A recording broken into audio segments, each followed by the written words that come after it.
शेकाचें permission आमी घेता काडटा आनी दिल्ली वाल्यांक दिता.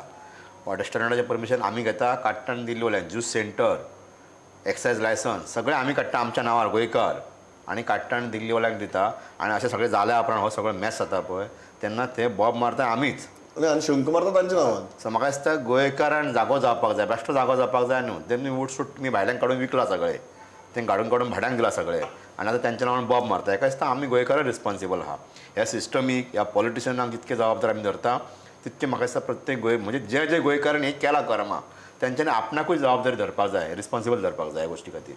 See, not all Goans, Pandurangan एक बरो मुद्दो काढलो, but not all Goans are responsible. I feel tomorrow if I am leasing out my premises, I mean everybody has got a right to lease out. Maybe because they are doing it because of their financial situation or they are getting better money.